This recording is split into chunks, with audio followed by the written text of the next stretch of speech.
राम राम जी, कैसे हो भाई सब। भगवान से दुआ करता हूँ सब अच्छे हों। साथियों, कल आपने देखा होगा न्यूज में लगातार चल रहा है, हमारे महेंद्रगढ़ जिले में हरियाणा के अंदर 7-8 बच्चों की मौत हो चुकी है अब तक बस पलटने से। इतना दर्दनाक हादसा हुआ है साथियों। पहले तो मैं भगवान से दुआ करता हूँ उन घर वालों को हिम्मत दे, जीने का एक सहारा दे, उनको सहानुभूति दे और उनको हौसला उपजाई करे, जिससे वो कुछ 2 वक्त की रोटी अच्छे चैन से खा सके। क्योंकि जिनके बच्चे इस दुनिया में नहीं रहे उन पर क्या बीती होगी उन परिवार वालों को ही पता है साथियों। तो साथियों, अब आते हैं मुद्दे पर। ये जो बस पलटी है साथियों, उस ड्राइवर ने दारू पी के बस चलाई है। एक बच्चे ने बताया है, क्लियर करिए, बच्चे ने, उस बस में था जो बच्चा, उसे चोट है, उसने बताया कि उसने दारू पी रखी थी। साथियों, आप खुद सोचो, अब हम अपने बच्चों की सुरक्षा कहां कर सकते हैं। ऐसा भी स्कूल है हमारे देश के अंदर जिसमें ड्राइवर ही दारू पी के बस चलाते हैं। और मैं साथियों आपसे एक बात कहना चाहता हूं, ये उसी स्कूल का ड्राइवर नहीं है, ये बहुत स्कूलों के ड्राइवर हैं जो दारू पी के ही बस चलाते हैं। वो शाम को दारू पीते हैं, कुछ ड्राइवर जब बस चलाते हैं जब पीते हैं, क्योंकि इनके पास होती है आज़ादी। ये स्कूल में जाते हैं, बस खड़ी कर देते हैं, पूरे दिन इन पे यही काम रहता है। मैं सबकी नहीं बोलूंगा साथियों, क्योंकि देखो ड्राइवर के ही हाथ में बच्चों का भविष्य और फ्यूचर होता है, क्योंकि वही उनको लाते हैं, वही उनको ले जाते हैं, उनकी जिम्मेदारी होती है ड्राइवर की। साथियों, स्कूल में जाने के बाद तो प्रिंसिपल मास्टर उन्हें पढ़ाते हैं, लेकिन जो उनकी जीवन की जो जिम्मेदारी होती है वो ड्राइवर के ऊपर होती है। और कल ये हमारे हरियाणा के अंदर ड्राइवर ने ये चीज दिखा दी कि हमारे ऊपर जिम्मेदारी है तो हम आपके बच्चों को सुरक्षित नहीं ले जाएंगे। उसने औकात दिखा दी अपनी ड्राइवरों की, उसने सारे देश के ड्राइवरों को मतलब एक करार तमाचा लगवाया है।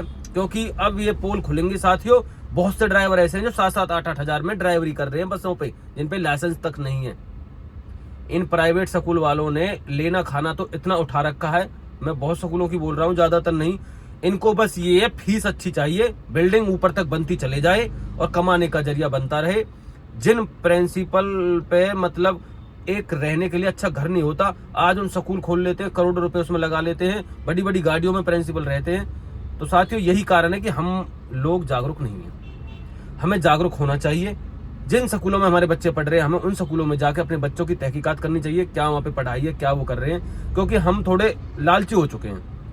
हमें क्या होता है, बच्चे को बस ये स्कूल चला जाए और घर पे माँ बाप अच्छे से सुख से रह सके। क्योंकि वहां पे हम ये नहीं देख पाते कि वहां पे बच्चे कैसे रह रहे हैं, कैसा पढ़ाई का माहौल है, ड्राइवर कैसे हैं। क्योंकि साथियों, बहुत स्कूलों में आपने देखा भी होगा कि मास्टर भी दारू पीते हैं।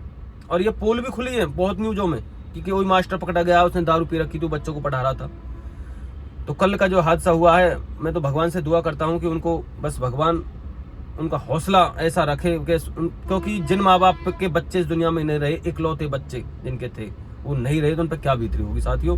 और दूसरी बात, यो हम और आप उनके घर जाकर उनको सहानुभूति देते हैं, ये जो भगवान को मंजूर था, यही होना था, अब तक की वो बच्चे की उम्र थी। तो साथियों, ऐसा कुछ नहीं है। ये एक ऐसी मृत्यु है जो जानबूझ के की गई है। क्योंकि भगवान ने ना तो ये कहा कि तुम छुट्टी मत करो स्कूल की, ना भगवान ने ये कहा कि तुम दारू पी के बस चलाओ। ये कहां से ऐसी मृत्यु हो गई?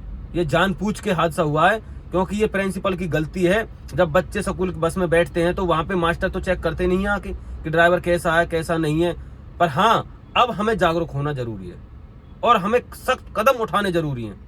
स्कूलों में जाके अपने बच्चों की तहकीकात करनी जरूरी है। उस स्कूल का मायना हमें करना चाहिए कि कैसा स्कूल है।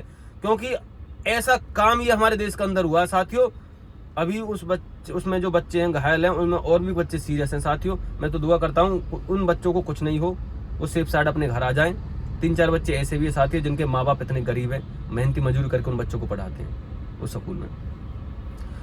तो मैं यही दुआ करना चाहूंगा, वीडियो को ज्यादा से ज्यादा शेयर करना और अपने बच्चों के जिन स्कूलों में प्राइवेट में पढ़ रहे हैं वहाँ पे तहकीकात करना। आप 1-2 लाख रुपया फीस भर रहे हो तो आपका हक बनता है माँ बाप का कि वहां पे जाने उस स्कूल की सच्चाई क्या है।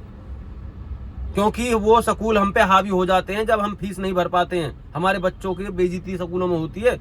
कई बार ऐसा होता है कि हम फीस टाइम पे नहीं दे पाते और उनकी बेइज्जती करके उनको घर भी भगाया जाता है स्कूलों से।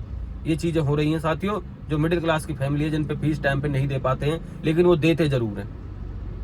तो मैं सभी से अपने वीडियो के माध्यम से यही कहना चाहूंगा, मेरा उद्देश्य है आप लोगों को जागरूक करना और साथियों ज्यादा से ज्यादा वीडियो को शेयर करना, मेरा यही उद्देश्य था। जय हिंद, जय भारत, जय श्री राम दोस्तों।